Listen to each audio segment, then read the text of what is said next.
Good afternoon friends, स्वागत है आपका एक बार फिर अपने यूट्यूब चैनल गणेश क्लास में।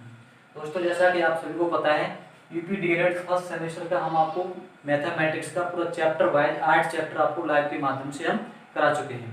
आज दोस्तों आपके लिए हम लेके आए आपके लिए लेके आए हैं 9वां चैप्टर है। 9वां चैप्टर आपका है तल, बिंदु, रेखा, किरण तथा कोण की संकल्पनाएं। इन पॉइंट्स के बारे में पूरा एकदम डिस्कस करेंगे अच्छे से पूरे चैप्टर में दोस्तों। तो जिन दोस्तों को पहली बार विजिट कर रहे हैं तो सब्सक्राइब करें दोस्तों, और क्वेश्चन का ये मेथड पसंद आ रहा है, आपके टाइप समझ में आ रहा है तो प्लीज वीडियो को लाइक भी करें और ज्यादा से ज्यादा दोस्तों के पास शेयर भी करें। दोस्तों, इसमें हमारे फैक्ट समझ आते हैं। 2 पॉइंट है, जैसे बिंदु, रेखा, समतल या तल। दोस्तों, बिंदु क्या होता है? बिंदु, रेखा, समतल, ये तीनों पॉइंट वैसे तो दोस्तों ये अनडिफाइंड ऐसी कोई डेफिनेशन नहीं है, बट हम आपको एग्जाम्पल के माध्यम से समझाने की कोशिश करेंगे। अच्छा दोस्तों, ये आपका बिंदु कागज के पन्ने पर बारीक पेंसिल द्वारा लगाया गया सूक्ष्म चिन्ह बिंदु कहलाता है। जैसे आपने कोई कागज का टुकड़ा या कोई भी आपका बोर्ड है, कहीं भी आप अगर पॉइंट लगाते हैं इस तरह से, वो हमारा बिंदु कहलाता है। और जितना आपकी पतली रोलर होगी, पेंसिल होगी, बारीक पेंसिल होगी, उतना ही वो रेखाकृति बिंदु से मिलता जुलता आपका बिंदु होगा। आगे दोस्तों बन जाता है आपका रेखा। रेखा क्या होती है? कॉपी पर बारीक पेंसिल या रोलर से खींची गई रेखा को आप सीधी रेखा, सरल रेखा या रेखा कह सकते हैं दोस्तों। नेक्स्ट पॉइंट बन जाता है आपका समतल या तल। किसी चिकनी दीवार की सतह, कागज के एक पन्ने की सतह या समतल के मिलते जुलते उदाहरण हैं। दोस्तों, किसी कागज की सतह या किसी चिकनी चीज की सतह, जैसे हमारा व्हाइट बॉडी दिया है, इसी की सतह आप मान लो, तो ये सब क्या कहलाएगी? तल कहलाती है दोस्तों। ये सब तल के बहुत ही रेखा करती तल के मिलते जुलते उदाहरण है, लेकिन इससे कोई आप परमानेंटली डिफाइन नहीं कर सकते कि तल ही है दोस्तों। हम एक एग्जाम्पल के माध्यम से थोड़ा सपोज करके बता सकते हैं। जैसे दोस्तों, ये हमारा एक हमने मान लिया तल है। क्या है? तल है। इसमें हमें पॉइंट दिए, बिंदु दिए, पी और ई बिंदु दिया है। एक हमारी दी है सरल रेखा ए और बी, और ये सब पूरा हमारा क्या हो जाएगा दोस्तों? ये हो जाएगा हमारा पूरा समतल हो जाएगा। ये चिकनी सतह हमारी क्या हो जाएगी? समतल हो जाएगी। इसमें 2 बिंदु दिए हैं, ए बी, ये हमारी सरल रेखा हो जाएगी, और बिंदु दिए हैं पी और ई। इसे आप बिंदु से नोट कर सकते हैं दोस्तों। आगे थोड़ा डिस्कस करते हैं इसके पॉइंट के बारे में, देखते हैं कब रेखा का पॉइंट चला है तो रेखाएं कितनी प्रकार की होती हैं वो आगे देखते हैं दोस्तों। रेखाएं हमारी कितने प्रकार की होती हैं वो पॉइंट देखते हैं। इसके बाद दोस्तों आपकी बन जाती रेखाओं में सबसे पहले सीधी रेखा या सरल रेखा। तो सरल रेखा क्या होती है? 2 बिंदुओं के बीच सबसे छोटी दूरी सरल रेखा कहलाती है। जैसे हमारे 2 बिंदु दिए हैं, ये ए बिंदु दिया है आपका, ये बी बिंदु दिया है, इनके बीच की सबसे छोटी दूरी क्या कहलाती है? सरल रेखा या आपकी सीधी रेखा कहलाती है। दूसरा आपका बनता है वक्र रेखा। क्या होती है? जो रेखा सीधी न होकर टेढ़ी मेढ़ी होती जाती है उसे हम क्या कहते हैं? वक्र रेखा कहते हैं। जैसे हमने ये कोई रेखा खींची तो हमारी क्या कहलाएगी? वक्र रेखा कहलाएगी। जो सीधी न होकर के टेढ़ी मेढ़ी होती है वो हमारी वक्र रेखा होती है। उसके बाद दोस्तों देखते हैं क्षैतिज रेखाएं, हॉरिजॉन्टल लाइंस। हॉरिजॉन्टल लाइन आपकी क्या होती है? क्षैतिज रेखाएं एक ही धरातल पर आधार के समांतर होती है। नीचे हमारा आधार होता है, आधार के समांतर एक ही दिशा में होती है, तो ये सब क्या कहलाती है? हमारी क्षैतिज रेखाएं कहलाती हैं। उसके बाद दोस्तों आ जाता है ऊर्ध्वाधर रेखाएं। तो आपको थोड़ा क्लियर नहीं हो रहा होगा, सही दिख रहा है, ऊपर लिख रहा हूं मैं। ऊर्ध्वाधर रेखाएं आती हैं। इसके बाद हमारी आपको एकदम मैं करा रहा हूँ सारे पार्ट्स जो इसके क्या होते हैं पूरा अच्छे से एकदम डिस्कस कर रहे हैं दोस्तों। इसके बाद दोस्तों आने वाली ऊर्ध्वाधर रेखाएं। तो ऊर्ध्वाधर रेखाएं क्या होती हैं? जो वर्टिकल होती हैं, आपकी वर्टिकल लाइंस होती हैं, जो आपके अक्ष के लंबवत होती हैं, वो हमारी ऊर्ध्वाधर रेखाएं होती हैं। वर्टिकल लाइंस, ऊर्ध्वाधर रेखाएं, यहाँ आप लिखेंगे ऊर्ध्वाधर रेखाएं। ऊर्ध्वाधर रेखाएं दोस्तों, वर्टिकल लाइंस क्या होती है? जो हमारी किसी अक्ष के किसी तल के क्या होती है? लंबवत होती है, समांतर होती है। जैसे मैं डायरेक्ट आपको एग्जांपल ही बता दे रहा हूँ, इस तरह की ये हमारी क्या होती है? वर्टिकल लाइंस होती हैं। ऊर्ध्वाधर रेखा होती है, जैसे ये रेखा हमारी ये भी हो गई, ये हो गई सीधी, और ये हो गई ये। तो ये हमारी हो जाती है ऊर्ध्वाधर रेखा इस तरह से। आगे और रेखाएं आपकी दोस्तों कुछ बन जाती हैं। ऊर्ध्वाधर रेखा हो जाती है समांतर रेखा। समांतर रेखा और सरल रेखा लगभग आपकी एक जैसी ही होती हैं। जो आपकी क्षैतिज रेखा होती है उसी तरह से समांतर रेखाएं भी एक ही तल में जाती हैं, एक दूसरे समान समांतर रेखाएं हो जाती हैं। इस तरह से आपकी वो लोग सेम ही होते हैं। तो दोस्तों और भी रेखा इस तरह से इसमें कुछ होती है आपकी असमांतर रेखाएं होती है। कुछ क्या होती हैं? असमांतर रेखाएं होती हैं। वो आपको हम यहाँ पे डिस्क्राइब कर दे रहे हैं। असमांतर असमांतर रेखाएं, असमांतर रेखाएं कुछ दोस्तों होती हैं। अब असमांतर रेखाएं क्या होती हैं वो दोस्तों इसमें देखो देखते हैं, फटाफट डिस्कस करेंगे। जो रेखा एक समतल पर आपस में कभी समान दूरी पर नहीं रहती हैं और दोनों रेखाओं के बीच कम दूरी में अनंत से बढ़ाए जाने पर एक दूसरे से मिल जाती हैं, उन्हें हम असमांतर रेखाएं कहते हैं। अच्छा दोस्तों, हमारी कोई दो रेखाएं हैं, एक ये रेखा मान लो और एक हमारी ये रेखा है। ये दोस्तों इनके बीच की जो समान दूरी है वो कहीं ना कहीं पर समान दूरी नहीं है, तो ये हमारी असमान रेखाएं कहलाएंगी। जब इन्हें कहीं अनंत तक बढ़ाया जाए तो कहीं ना कहीं ये रेखाएं आपस में मिल जाती हैं, तो इस तरह की रेखाओं को हम क्या कहते हैं, असमांतर रेखाएं कहते हैं। और इसको दोस्तों और भी बन जाती है आपकी, एक बन जाती है तिर्यक रेखाएं, एक प्रकार की रेखा और बन जाती है आपकी तिर्यक रेखा बन जाती है। दोस्तों क्या बन जाती है, तिर्यक रेखा बन जाती है। और तिर्यक रेखा कैसे बन जाती है वो हम आपको डिस्क्राइब कर रहे हैं। तिर्यक रेखाएं कैसे बन जाती हैं आपकी, तिर्यक रेखाएं,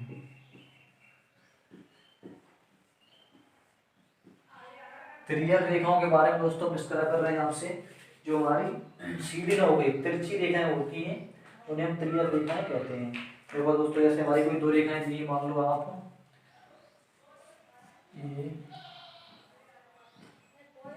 ये आपकी ये भी रेखा मान लो और ये मान लो सीधी रेखा। जब इसे कोई विभाजित करती है, इसके बाहर से कोई ये इसे मान लो ये रेखा, जब इसे कोई प्रतिच्छेदित करके रेखा जाती है तो वो हमारी तिर्यक रेखा कहलाती है। दोस्तों क्या कहलाती है, तिर्यक रेखा कहलाती है।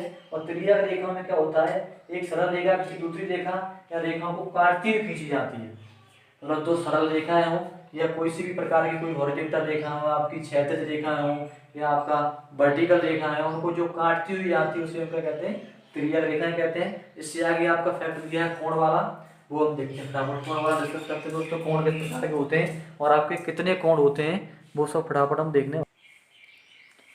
दोस्तों इसके बाद हमारा आ जाता है कोण। दोस्तों कोण क्या होता है, दो सरल रेखाएं जिस बिंदु पर मिलती हैं उसे हम कोण कहते हैं, उनसे कोण का निर्माण होता है।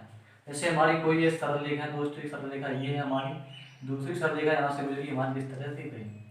तो दो सरल रेखाओं जिस बिंदु पर मिलती हैं उसे हम क्या कहते हैं, कोण कहते हैं। कोण बनता है, उनसे कोणों का निर्माण होता है।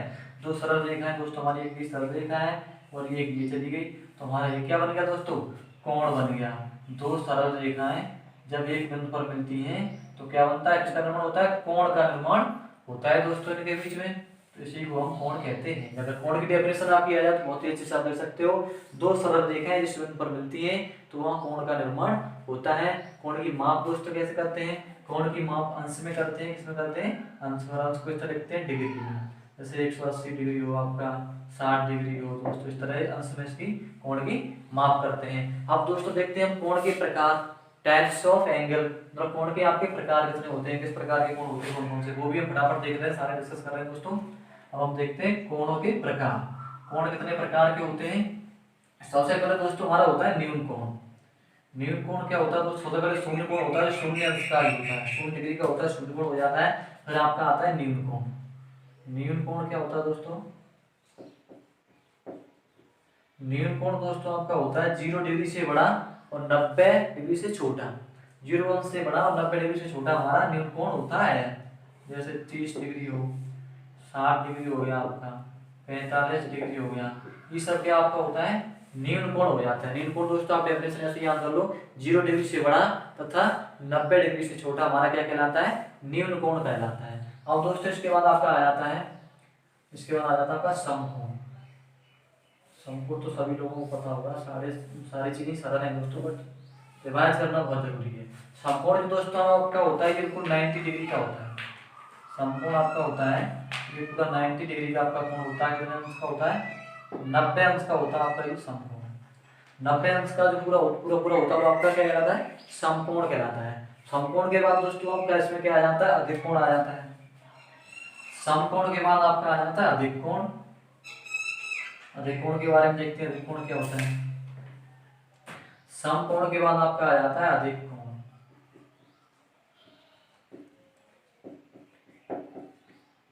समकोण के बाद दोस्तों आपका आ जाता है अधिक कोण।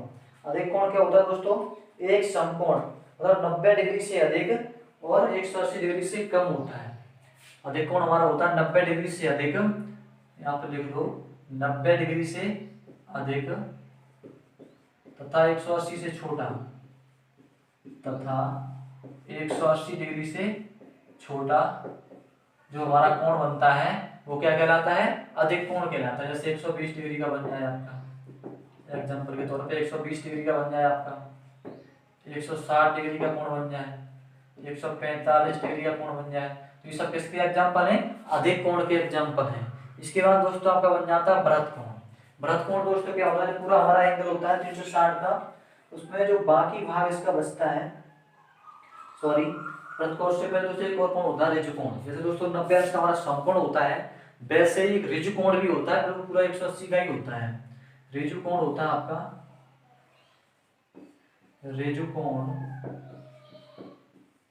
ऋजु कोण आपका पूरा पूरा 180 डिग्री का होता है। ऋजु कोण आपका 180 डिग्री का होता है, परफेक्ट एकदम। ऋजु कोण 180 डिग्री का हो पूरा, उसे हम क्या नाम देंगे, ऋजु कोण देंगे। ऋजु कोण के बाद दोस्तों जो 180 डिग्री से बड़ा होता है, जो कोण 180 डिग्री से बड़ा होता है, दोस्तों देखते हैं बृहत कोण। बृहत कोण क्या होता है, जो कोण हमारा 180 डिग्री से बड़ा होता है और 360 से छोटा होता है। 180 डिग्री से बड़ा होता है, 180 डिग्री से बड़ा होता है और 360 डिग्री से छोटा होता है हमारा क्या, बृहत कोण। बृहत कोण दोस्तों ऐसे भी निकाल लेते हैं, जैसे कोई 2-3 कोण आपको दिए होते हैं, वो सारे जोड़ लो, 360 में से माइनस कर दो, तो ऐसे भी हमारा बृहत कोण निकल आता है। लेकिन बृहत कोण की परिभाषा ये हो जाएगी, 180 अंश से बड़ा कोण और 360 अंश से छोटे कोण को हम क्या कहते हैं, बृहत कोण कहते हैं। इसके बाद दोस्तों आपके पॉइंट आ जाते हैं कुछ बिंदु रेखा उत्तर की कुछ विशेषताएं हैं दोस्तों, विशेषताएं, वो विशेषताएं हम डिस्क्राइब कर दें आपके साथ, बस वहीं पे पूरा चैप्टर दोस्तों खत्म हो जाएगा। बिंदु तल और रेखाओं की कुछ विशेषताएं हैं, कंडीशंस हैं, टर्म्स हैं, वो आपको बता दें, बस चैप्टर होगा फिर खत्म होता है दोस्तों। देखते हैं दोस्तों, इसके बाद हमारा पॉइंट बन जाता है बिंदु तल तथा रेखाओं की कुछ विशेषताएं।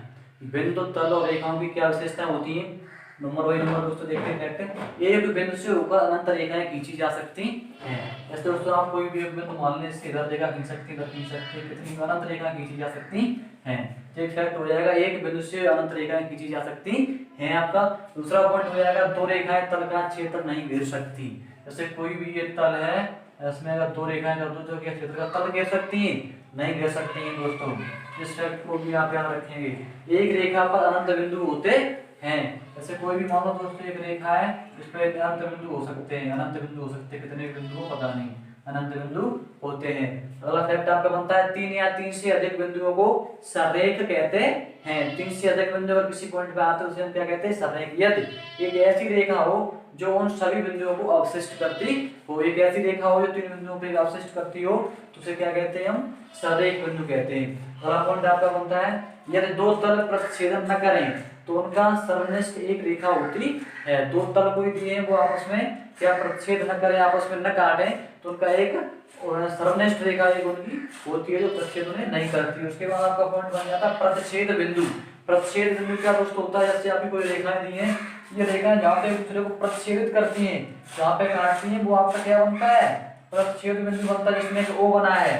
लेकिन दोस्तों एक और हो जाता है इसमें एक फैक्टर, अगर ये रेखाएं दो से ज्यादा होती हैं, दो से ज्यादा रेखाएं अगर आपस में एक रेखा काटती हैं, तो हमारा संगामी बिंदु कहलाता है। 3 जगह जैसे 3 रेखाएं काट रही हैं, एक रेखा, 2 रेखा और ये 3 रेखाएं जब एक जगह पे काट रही हैं, तो हमारा संगामी बिंदु भी बन जाएगा दोस्तों। क्या बन जाएगा, संगामी बिंदु बन जाएगा आपका, संगामी। 3 या 3 से अधिक रेखाएं एक बिंदु पर ही काटती हैं, प्रतिच्छेद करती हैं, तो वो हमारा संगामी बिंदु बन जाता है। इससे आगे दोस्तों एक दो और फैक्ट है, वो हम देखते हैं फटाफट, पूरा एकदम देख के डिस्क्राइब कर रहे हैं। इससे आगे एक दो, इसके बाद दोस्तों आपका फैक्ट बन जाता है, ये क्वेश्चन बन जाता है कि किरण क्या होती है। किरण क्या होती है दोस्तों, किसी जैसे कोई आपकी रेखाएं हैं और रेखाओं के मध्य में जो उनका भाग बनता है वो आपका किरण कहता है। जैसे आपकी रेखा है, सीबी रेखा है, क्या रेखा है, सीबी रेखा है, आपकी बीसी रेखा मान लो, क्या रेखा है, बीसी रेखा है। इस बीसी रेखा तक आपके 2 किरण बन रहे हैं, एक किरण तो आपका बन जाएगा AC और दूसरा किरण आपका बन जाएगा AB। AC और AB आपके यहाँ से 2 किरण दोस्तों बन जाएंगे। जो आपका ये इसका एंड पॉइंट क्या होगा, ए होगा। जैसे सी से अगर दोस्तों कट बननी हमारी तो सी ए, तो इसका एंड पॉइंट ए हो जाएगा। और बी से कट आपका ए बी बनना है या बी ए कट बन रही है, इसे आप बी ए कह सकते हो। तो इस तरह से इन दोनों बिंदुओं की कट जो है सी ए और ए बी, ए सी या सी ए, तो इनका एंड पॉइंट तो आपका ए है ना, इसका हम कह सकते हैं अंत बिंदु हमारा ए है। और ये दोनों इसके मध्य में ये हमारी किरण हो जाएगी। आगे दोस्तों एक और टॉपिक बनता है इससे रेखाखंड। किसी रेखा का दो बिंदुओं द्वारा, किसी रेखा का जैसे कोई भी रेखा है उसका दो बिंदु द्वारा बीच का खंड, दो बिंदु द्वारा घिरा हुआ बीच का खंड रेखाखंड आपका कहलाता है। जैसे दोस्तों कोई भी रेखा है, दो बिंदु इसमें बीच में आपके आ गए, मान लो P और Q, इन्होंने इस रेखा को बीच से घेर लिया, तो ये आपका क्या कहलाएगा, रेखाखंड। इस रेखा के खंड को इन्होंने इतना विभाजित कर दिया है, इस रेखा को इतना खंडित कर दिया है, इसका खंडन कर दिया, उसका खंड हो गया एक इसका। तो इसलिए आराम से एक खंड हो जाएगा आपका, देख सकते हो परिभाषाएं। फिर दोस्तों इससे नॉर्मली क्वेश्चन बन जाता है, पिछले एग्जाम में आपका पूछा हुआ था, और ये फैक्ट हमने आपको भी लिखा भी दिए थे, तल बिंदु और जो उसकी विशेषताएं थी उसमें। तो समतल पर स्थित बिंदु से होकर कितनी रेखाएं खींची जा सकती हैं। जैसे किसी समतल पर कोई बिंदु है दोस्तों, किसी समतल पर कोई बिंदु, मान लो ये बिंदु है, इससे कितनी रेखाएं खींची जा सकती हैं। हमने कहा था आपको अनेक रेखाएं खींची जा सकती हैं, अनंत रेखाएं खींची जा सकती हैं। तो इसका आंसर आपका हो जाएगा अनेक रेखाएं खींची जा सकती हैं। किसी समतल पर एक बिंदु से अनेक रेखाएं खींची जा सकती हैं दोस्तों। आगे आपका क्वेश्चन बन जाता है, किन्हीं दो बिंदुओं से होकर कितनी रेखाएं खींची जा सकती हैं। तो किन्हीं दो बिंदुओं से दोस्तों सिर्फ एक रेखा खींची जा सकती है। जैसे कोई भी आपका बिंदु दिया है, ये बिंदु दिया हो, ये दिया हो, यहाँ से सिर्फ एक रेखा आप खींच सकते हैं। या आपका कोई बिंदु यहाँ पे दिया हो, ये दिया हो, ये दिया हो, तो इनसे सिर्फ आप एक ही रेखा खींच सकते हो दोस्तों। तो दो बिंदुओं से आप सिर्फ एक रेखा खींच सकते हो।